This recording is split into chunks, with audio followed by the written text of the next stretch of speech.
Welcome to Top 10 Archive.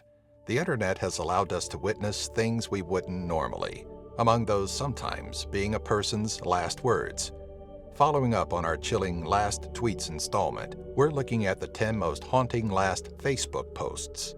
Due to the subject matter behind some of these posts, this video may not be suitable for all audiences. A lot of the posts found in this video were from people suffering from mental health disorders.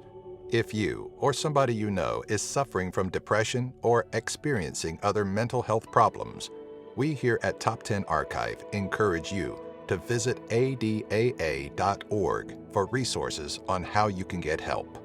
Number 10. Dylan Taylor. By August of 2014, Dylan Taylor's life had taken several turns for the worst. According to two Facebook posts created days prior to Dylan's death, his family turned their backs on him. He was living on the streets, struggling to eat, and was expecting to be served several warrants out for his arrest. "I'll die before I do a lot of time in a cell," Dylan posted on August 7th, followed by, "It's about my time soon," 2 days later. On the night of August 11th, Dylan was found waving a gun in the air. Dylan was shot by officers when he refused to comply. Number 9. Courtney Sanford. No matter how many times it's said, there are those that refuse to believe texting and driving is dangerous. Courtney Sanford is one such person, having posted to her Facebook account just seconds before getting involved in a fatal car accident. It's believed that Courtney's last Facebook post on April 25, 2014, "The happy song makes me happy," was directly responsible for her vehicle crossing an interstate median into oncoming traffic. Sanford posted about the Pharaoh song at 8:33 a.m., only 1 minute prior to the initial 911 call about the crash. Number 8. Amber Cornwell. If the death of Amber Cornwell and her final Facebook post teaches us one thing, maybe it should be that success does not always equal happiness. Just before taking her life on December 20th, the 16-year-old honor roll student asked, "If I died tonight, would anyone cry?" While not uncommon for teenagers to deliberately post dramatic questions for the spotlight, it seems Amanda genuinely wanted to know. According to her closest friends and family, Cornwell's death was related to bullies calling her names and telling her she had no future. Even though Cornwell was an honor roll student, played tennis, was a dancer, and a member of the chorus, she was laid to rest the day after Christmas.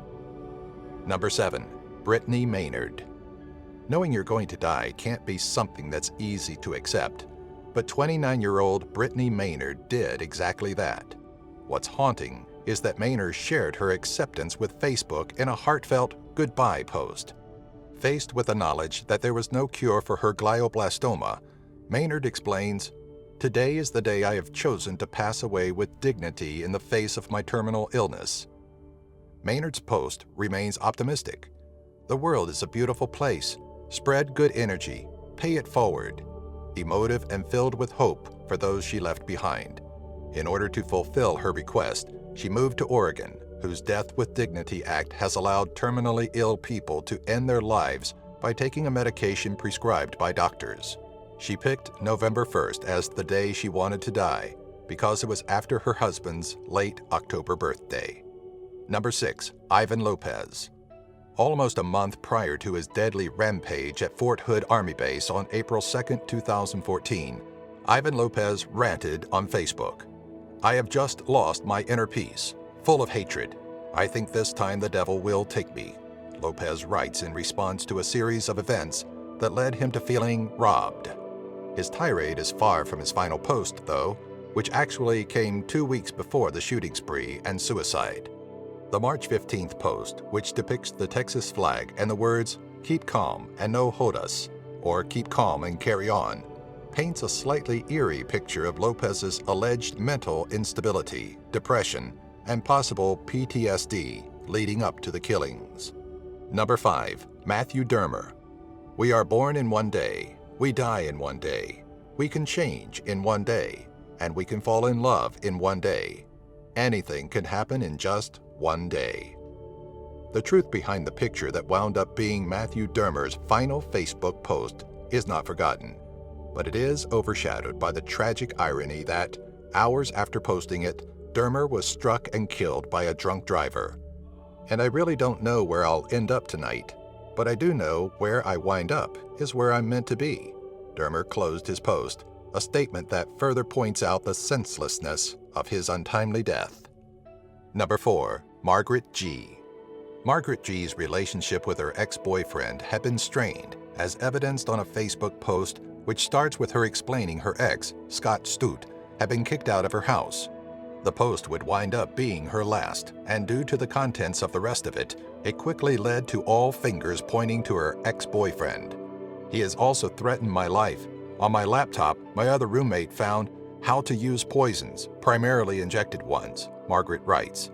Despite the heaviness to the post, it ends on a high note. Thank the higher power that his plans failed. Margaret was found shortly after the post, her throat slit and shot 3 times by Stute. Number 3. Khor Pan. On March 8, 2014, Malaysia Airlines Flight 370 vanished from radar.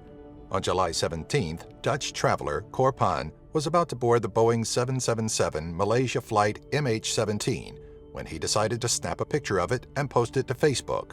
Calling back to the missing Flight 370, Khor Pan writes this message, roughly translated to, "Should it disappear, this is what it looks like." After takeoff, Flight MH17 was shot down by suspected Russian rebels. Khor Pan and the other 297 passengers and crew were killed in the crash, immediately turning a silly Facebook post into an unfortunate premonition. Number 2. Tyler Clementi. After a hidden camera video of he and another man was broadcast publicly to Rutgers University students, Tyler Clementi promptly vanished.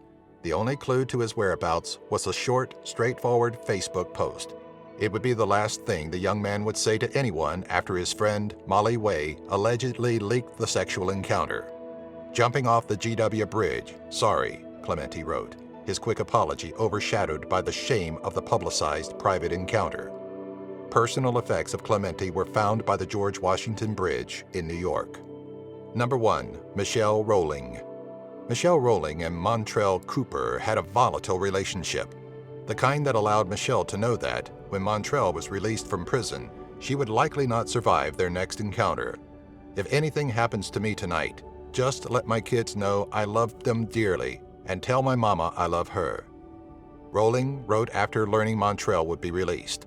5 days of quiet and inactivity later, Michelle's body was found in her apartment with multiple stab wounds, courtesy of Montrell.